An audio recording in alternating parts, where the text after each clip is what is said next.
Ang buhay na walang hanggan ay yan ang madalas nating marinig sa mga taong nagtuturo at nangangaral ng salita ng Diyos sa iba't ibang grupo, sa iba't ibang mga reliyon na tinatawag nating kaligtasan. Yan ang buhay na walang hanggan. No? Subalit paano ba makakamtan talaga ang buhay na walang o ang kaligtasan? Alamin natin dito sa ating reading, do ito'y kumbaga masasabi natin self-explanatory na ito, no? Pero tatalakayin pa rin natin. No? Mula mismo sa bibig ng Panginoon, sa salita ng ating Panginoong Jesucristo, makikita natin, sabi niya sa verse 14 ng ating reading, kung paano itinaas ni Moises ang tansong ahas doon sa ilang, gayon din naman ay kailangang itaas ang anak ng tao upang ang sino mang sumampalataya sa kanya ay magkakaroon ng buhay na walang hanggan. So, ang sabi niya rito, ang sino mang sumampalataya kanino? Kay Jesus. Anong makakamtan niya? Buhay na walang hanggan. So sa madaling salita, dito sa unang verse ng ating reading, ay alam na natin kung paano magkakaroon ng buhay na walang hanggan. At yun ay sa pamamagitan ng pagsalpantaya sa ating Panginoon. At ang pagsalpantayang ito ay ito yung paniniwala sa ating Panginoong Jesucristo. At sa English, ang paniniwala, ito yung tinatawag nating faith. Pananampalataya, faith sa ating Panginoon. Kung nabasa niyo yung second reading ng araw na ito, sa Efeso chapter 2, yan ang second reading sa Banal na Misa, na babasahin ngayong araw na ito, binasa na. No? Ang sabi dito sa verse 5, naligtas kayo dahil sa kanyang kagandahang loob. O basahin muna natin sa verse 4. Subalit napakasagana ng habag ng Diyos at napakadakila ng pag-ibig niya sa atin. Tayo binuhay niyang kasama ni Kristo noong tayo mga patay dahil sa ating pagsuway. Ngayon, naligtas nga kayo dahil sa kanyang kagandahang loob. Ano? Dahil sa kagandahang loob ng Diyos. Ano ba yung kagandahang loob ng Diyos? Ang kagandahang loob ng Diyos ay walang iba kundi yung ginawa niyang pagsugo sa kanyang anak. Yun ay kagandahang loob niya sa atin. Na sinugo niya si Jesus dito sa sanlibutan para sa ating mga kasalanan, para tayo ay maligtas. Kaya masasabi natin na si Jesus ang siyang kagandahang loob ng Diyos. Siya ang grasya ng Diyos na nagliligtas sa ating lahat na nananalig na nanampalataya sa Kanya. Kaya sa verse 8, ang sabi riyan, sapagkat dahil sa kagandahang loob ng Diyos, kayo ay naligtas sa pamamagitan ng pananampalataya. Sa pamamagitan ng pananampalataya, naligtas tayo. Pananampalataya kanino? Sa ating Panginoong Jesucristo na siyang grasya ng Diyos, kagandahang loob ng Diyos para sa atin. So yan ang susi at paraan para tayo ay maligtas at magkaroon ng buhay na walang hanggan. Ngayon, ang sabi riyan sa ating reading, kung paano itinaas ni Moises ang tansong ahas doon sa ilang, gayon din naman kailangang itaas ang anak ng tao.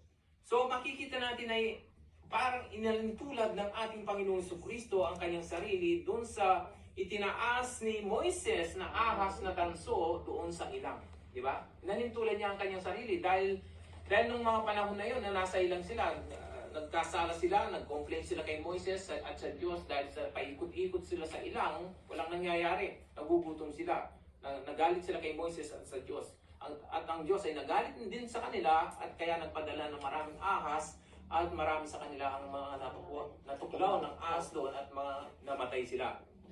Ngayon sabi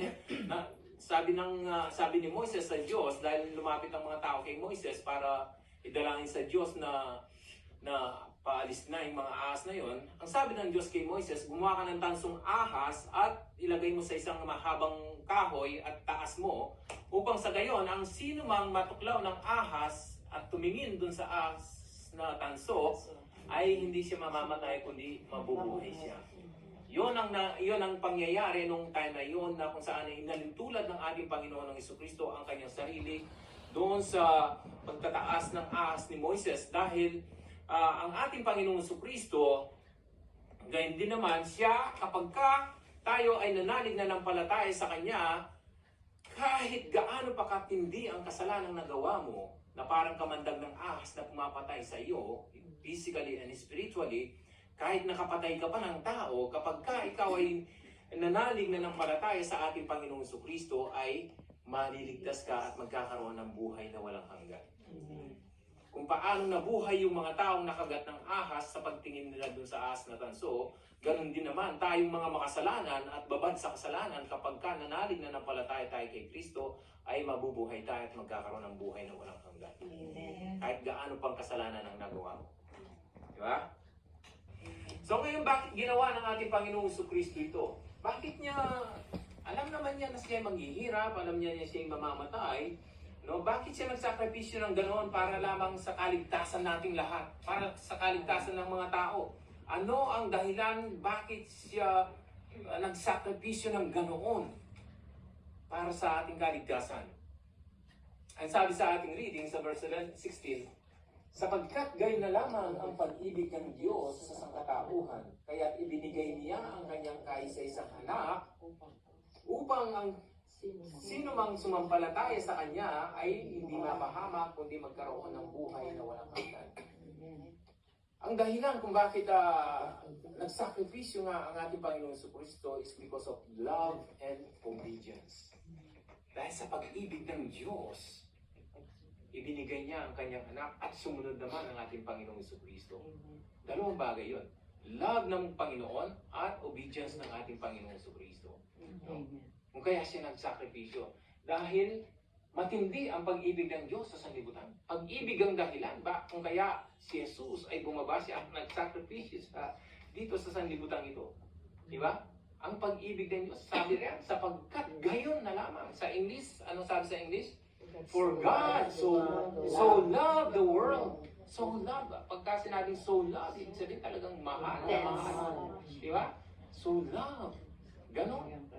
At sa ibang translation naman, ay sapagkat gayon na lamang ang, sapagkat gayon na lamang. At yung iba naman ay dahil sa matinding pag-ibig ng Diyos, sa sanlibutan, nagbigay siya at ang binigay niya ay ang kanyang bugtong na anak, sinakripisyo niya para sa ating mga tao na puno ng kasalanan dito sa sanlibutan ito. No? Inibig niya ang sanlibutan. Bakit niya inibig ang sanlibutan? Dahil ang sanlibutan ay kanyang nilikha. Pag-aari niya ang sanlibutan. Siya ang may-ari ng lahat ng bagay dito sa sanlibutan to, dito sa mundong ito. Ang taong nilikha niya ay pag-aari din ng Diyos. Kaya mahal niya ang tao dahil sa ang tao ang siyang wangis niya, ang larawan ng Diyos. Tayo, ikaw at ako, tayo ang mga larawan ng Diyos. Tayo ang tunay na kinikilala ng Diyos na kanyang mga larawan. Tayo ang mga imahen na tanggap at kinikilala ng Diyos. No? Tayo ang ina-acknowledge niya na kanyang imahen. Hindi yung mga gawa ng kamay ng tao. No? Hindi niya ina-acknowledge ng Panginoon yung mga gawang kagaya ng mga imahen o mga rebutong gawa ng tao. Hindi yun ang ina-acknowledge ng Diyos na imahen niya. Ikaw at ako ang ina-acknowledge niya na imahen niya. Dahil tayo ay nakakapaglingkod sa Kanya, nakakapag-usap sa Kanya, napupuri natin siya, naitataas natin siya. Kaya tayo ang tanggap ng Diyos, hindi yung mga rebutong hindi nakakarinig, hindi nakakaamoy o hindi nakakakita. No? Tayo ang tunay na larawan ng Diyos. Pero dahil sa kasalanan, no, ang diablo, sinira niya ang wangis na ito ng Diyos sa atin.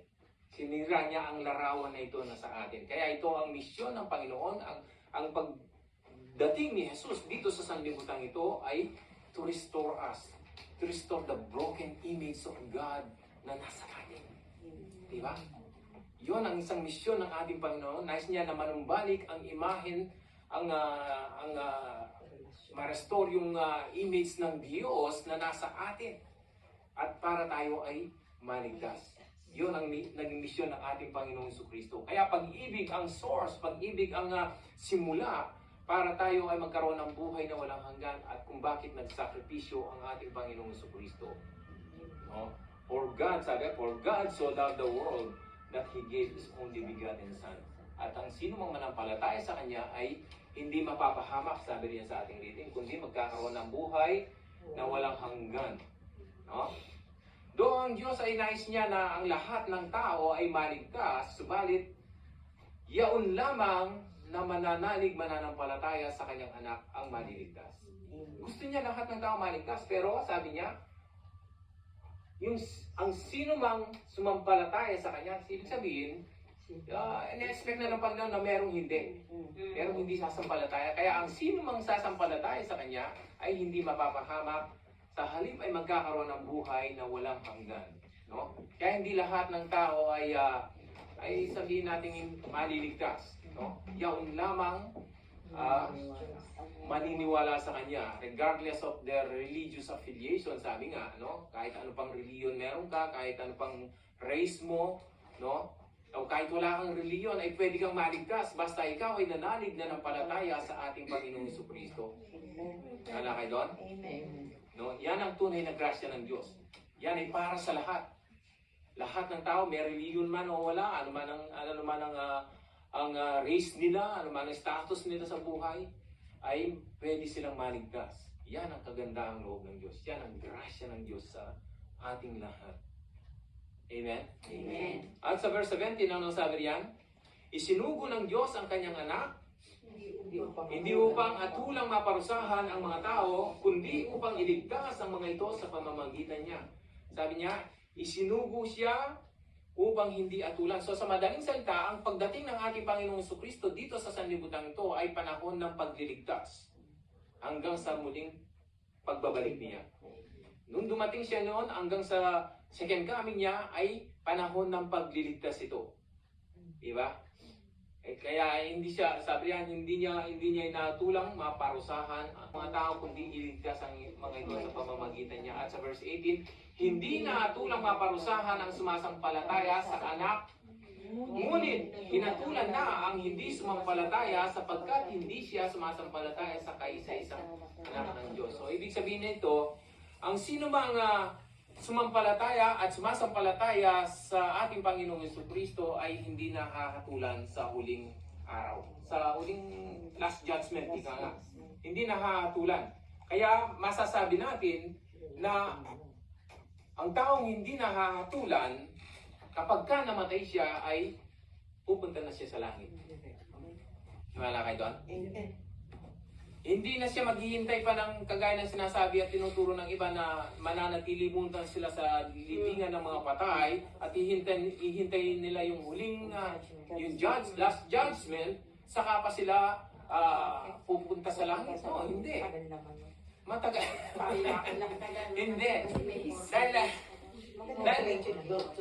Dahil ang lahat ng sumampalataya, pakinggan niyo mabuti, no? Ang lahat ng sumampalataya sa ating Panginoong Jesucristo, anong sabi riyan? Hindi hinatulan. Hindi hinahatulan. So ngayon, kung hindi ka nahahatulan, ano pang gagawin mo sa libingin ng mga patay? Diba? Nakukuha niyo yung ano? Kapag ka namatay ka, hindi ka mananatili sa libingan ng mga patay, kundi aakyat ka na papunta sa kaharian ng langit, sa paraiso, makakasama ng ating Panginoong Jesucristo. Hindi na dadaan pa sa judgment. Diba? Dahil ang musgahan ay yung mga ahatulan. Diba? Alin ba yung nauna? Yung paghusga o yung paghatol? Paghusga. Husgahan ka muna, tapos ahatulan ka. So, ang sabi yan, ang mga sumasampalataya ay hindi nahatulan. Pagka hindi ka na inatulan, ibig sabihin, hindi ka husgahan. Di ba? Hindi ka nadadaan doon. So, kapag hindi ka nadadaan doon, pasok ka agad sa kaharian ng Diyos. Sa aklat ng Roma, tingnan natin, ang sabi riyan, sinasabi riyan, ano sabi? Therefore, there is now no condemnation for those who are in Christ Jesus. No condemnation, sabi niya sa Tagalog, hindi nakakatulan ang mga nasa kay Jesucristo. Meron ba kayong Tagalog na Biblia? Tingnan natin. Basahin natin ang tamang pagkakasalita para ang sabi, there is now no condemnation for those who are in Christ Jesus, sabi rito. Romans chapter 8, verse 1. Therefore, there's now no condemnation. Hindi ko mabasa. Those who are in Christ. Napakaliit ka na. Sabi riyan, kaya nga, hindi nakahatulang maparusahan. Ayun. Hindi napaparusahan o hatulang maparusahan ang mga nakipag-isa kay Kristo Jesus. Wala. Sa inyo, tingnan nyo. Kaliit na. So, tayong lahat na natin Jesus, nakipag-isa tayo sa Kanya, hindi nakakatulang maparusahan. At kung hindi ka nakakatulang maparusahan, direkta ka na sa langit. Amen. No? Pag namatay, pag namatay ka, di ba? Wala nang purgatorio.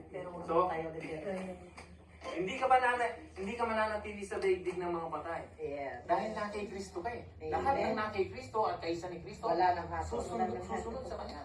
Mm. Sabi niya. No? Sa Romans 6, chapter 6, verse 5, anong sinasabi yan? Dahil ang sabi riyan eh, kung paano muling nabuhay ang ating Panginoong Kristo, ganun din tayo. Amen. Sabi yan, for if we are united with Him in a death like His, we will certainly also united with Him in a resurrection like His.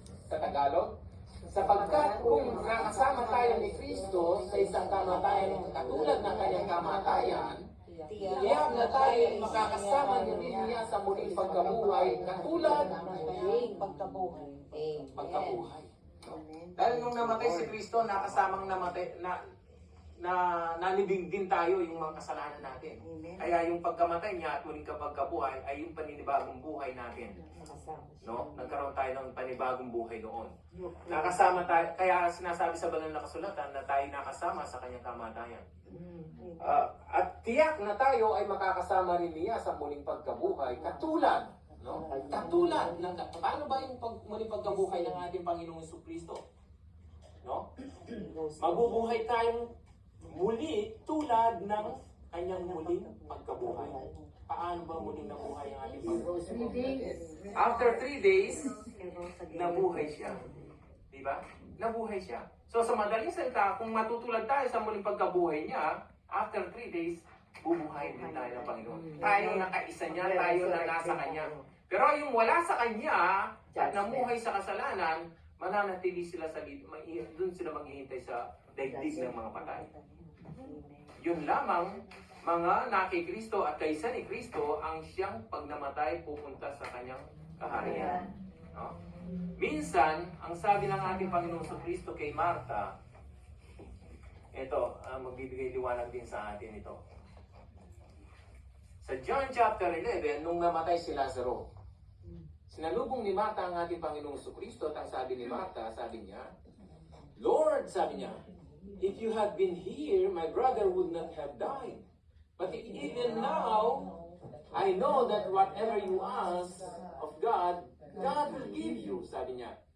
Jesus said to her, your brother will rise again. Martha said to him, I know that he will rise. Alam ko, sabi niya. Alam ko.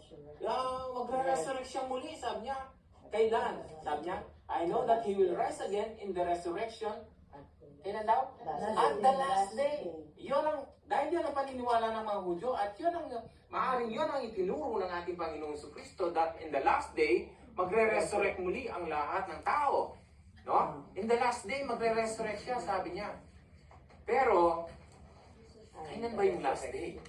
Basahin muna natin yung 25. Jesus said to her, I am the resurrection and the life. He who believes in me, though he may die, he shall live. And whoever lives and believes in me shall never die. Do you believe this? Sabi niya kay Martha. So, ang sino mang naniniwala sa akin, kahit namatay siya, sabi niya, mabubuhay siya. At ang nabubuhay, sa ngayon, at naniniwala sa akin, hindi siya mamamatay.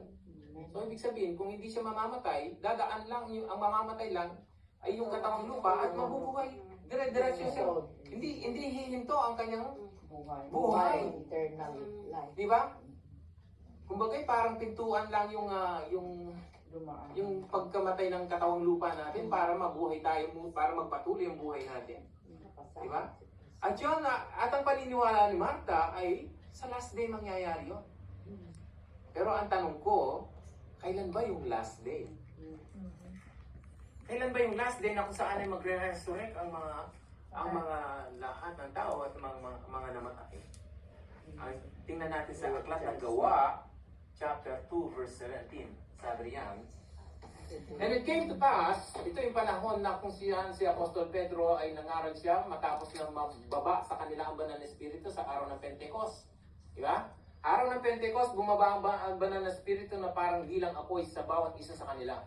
At ang sabi ni Apostol Pedro sa mga tao, dahil kinantsaw sila, sabi niya, mga lasing lang yan, kaya nagsasalita ng ibang wika. Ano? Tapos sabi niya, Apostol Pedro, nangaral siya, at ito, kinote niya yung propesya ni Prophet Joel sa aklat ni Propeta Joel sa chapter 2. Ang sabi niya, and it shall come to pass in the last days, ano? Says God, that I will pour out my spirit on all flesh. Kailan ibinuhos ng Panginoon ang kanyang banal na spirito? Noong araw ng Pentecost. Noong araw ng Pentecost, ipinahayag ni Apostol Pedro that yun ay bahagi ng last days. Sabi niya, it came to pass. Sinabi ng Diyos, sa mga huling araw, ibubuhos ko ang aking espiritu sa lahat ng uri ng tao. Ang iyong mga anak na lalaki at babae magpapahayag sa kanilang mga salita. Kailan ibinuhos ang espiritu? Nung araw ng Pentecost. Pero, ang sabi rito sa propesiya, sa mga huling araw. So sa madaling salita, nung time ng ating Panginoong Jesucristo, at nung time ng Pentecost na yon, at maging sa panahon na rin natin, ito na yung mga huling araw. This is the last day. Nakuha niya? Amen. Kaya, we are already living in the last days. Yes. Amen. At tingnan natin to sa aklat ng Hebreo, chapter 1, verse 1 and 2. God who at various times and in various ways spoke in time past to the fathers by the prophets, has in the last days, sabi niya, spoken to us by His Son. Kailan nag-spoke yung anak ng Diyos, Jesus, sa ating lahat? Last days. Basahin natin sa Tagalog, sabi niya, noong una, nagsalita ang Diyos sa ating mga ninuno sa iba't ibang panahon. Yan ay sa panahon ng lumang tipan, tinutukoy niya. At sa iba't ibang paraan sa pamamagitan ng mga propeta. Ngunit, sa mga huling araw na ito, hindi niya sinabing sa mga huling araw na darating, kundi sa mga huling araw na ito. Ibig sabihin, he's speaking at the present time. Di ba? Sa mga huling araw na ito, ay nangusap siya, kanino? Sa pamamagitan ng kanyang anak. So masasabi natin na ang mga huling araw na sinasabi ni Marta ay yung panahon na yon ng ating Panginoong Jesucristo hanggang sa panahon natin, hanggang sa bago siya dumating dito sa sanlibutan ito. Kaya tayong sa panahong ito, from the time of our Lord Jesus Christ, we are already living in the last days. At sabi ni Marta, na sa last days ay muling mabubuhay ang mga patay. So sa madaling salita, if we are living in the last days, kung tayo nabubuhay na sa huling panahon ito, nangyayari na ang resurrection. Amen. Diba? Yes. Kasi yan sabi ni Marta, I know that He will rise again in the resurrection at the last day. But we are already in the last day. Diba? Nasa huling panahon na tayo. So ibig sabihin, nangyayari na ang resurrection sa mga hinirang ng Panginoon, sa mga nakipag-isa kay Kristo, na nanalig sumampalataya sa Kanya. Resurrection is already happening sa mga namatay na kay Kristo. Amen. Na nakipag-isa kay Kristo. Diba? Kaya hindi sila mananatili sa libingan. Ang ulitin ko, ang mananatili lang sa libingan ay yung hindi sumampalataya sa ating Panginoong Jesucristo, hindi nanalig na nampalataya, hindi nagsisit tumalikod sa kanilang mga kasalanan. Sila yung mananatili sa libingan ng mga patay. No? Kaya sabi niya sa ating reading, ang sabi, hindi na tulang maparusahan ang sumampalataya sa anak, ngunit hinatulan na. Ano? Hinatulan na. Di ba ang pagkahatol sa last days? Sabi niya, ngunit hinatulan na ang hindi sumampalataya sapagkat hindi siya sumampalataya sa kaisa-isang anak ng Diyos. Hinatulan, ibig sabihin, past tense yun, di ba? Hindi present, past tense na yun. Hinatulan na ang isang taong hindi sumampalataya sa anak ng Diyos. So sa madaling salita, ang paghahatol ay nangyayari sa kasalukuyan. Diba? Sa mga hindi sumampalataya at sa mga sumampalataya, hindi sila hatulan. Pero yung mga namatay na hindi sumampalataya, hinatulan na sila. Ibig sabihin, na-judge na, inusgahan na, at hinatulan na. O, andun na yung kanilang destination.